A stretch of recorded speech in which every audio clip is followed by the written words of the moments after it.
ሰላም ሰላም ኩልኩና ዓለም የምትገኙ ኢትዮጵያውያን፣ ኤርትራውያን፣ ሙስሊም፣ ክርስቲያን እህት ወንድሞቼ እንዴት ናችሁ? ሰላም ናችሁ? የሰላም እንድትሆኑ የሁሉ ጊዜ ምኞቴ ነው።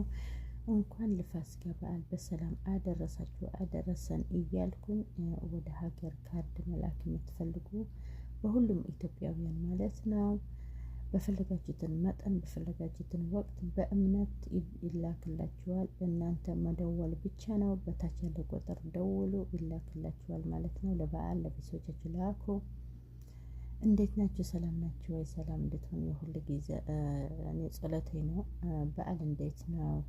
በሀገር ይሻላል ወይስ በስደት? እርግጠኛ ነኝ በሀገር ትላላችሁ። ነገር ግን ስደት ላይ ሆናችሁ ራሱ ጤና ካለ ሁሉም ነገር ይሆናል።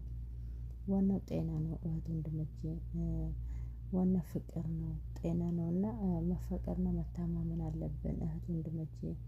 በመቀጠል በስደት ላይ የሚመጡ እህት ወንድሞቼ ህፃኖች በእውነት በጣም የሚያሳዝን ነውና ልብ የሚሰብር ነው። እውነት ትምህርት መማር ሲገባቸው በባህር ላይ የአሳራት የሚሆኑትን ህፃኖች በጣም ይከብዳል፣ ያሳዝናል፣ በጣም ልብ ይሰብራልና እህት ወንድሞቼ መጀመሪያ በስደት ላይ ያለነው ሰዎች አንድ መሆን አለብን፣ መፋቀር አለብን። ከዛ በኋላ ኢትዮጵያ ያለው ሰዎች ደግሞ ራሳችንን ቪዲዮ እየላክን ነው የመከርን መቀየር እንችላለን። ምክንያቱም ሰው መማር ሲገባው ወደ ስደት ላይ ያለው ሰው በጣም ስራ ጠፍቶ እየተሰቃየ ነው ያለው። ሴቶች ራሱ ወንዶች ትተው ሴቶች ራሱ ስራ የለም። ሀገር ተቀይረዋል፣ እንደ ድሮ አይደለምና ስደት ወጥተን ራሱ ሀገራችን የማንመልስበት ከሁሉም ተርፈናል እና በጣም ይከብዳል። ስደት ጥሩ ይመስለዋል ሰው። እኛ ቪዲዮ ስንላቅ ወይ ስንጨፍር ወይ ሌላ ነገር በጣም ተመችቶን የምንኖረው ይመስላችኋል። ነገር ግን ውስጣችን ሌላ ነው፣ በውጫችን ሌላ ነው እና እኛ ውስጣችን ደብቅን ነው ማንኛው ሰው የሚረዳው የሚያውቀው ሀቅ ነው እና እህት ወንድሞቼ ስደት ላይ እንዳይመጡ ቪዲዮ የላክን እህት ወንድሞቼ ከሞት ማስተረፍ አለብን።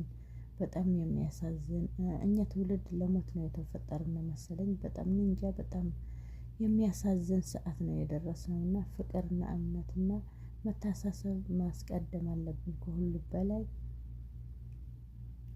ብቻ ሞት ይበቃን፣ በቃችሁ ይበለን ፈጣሪ።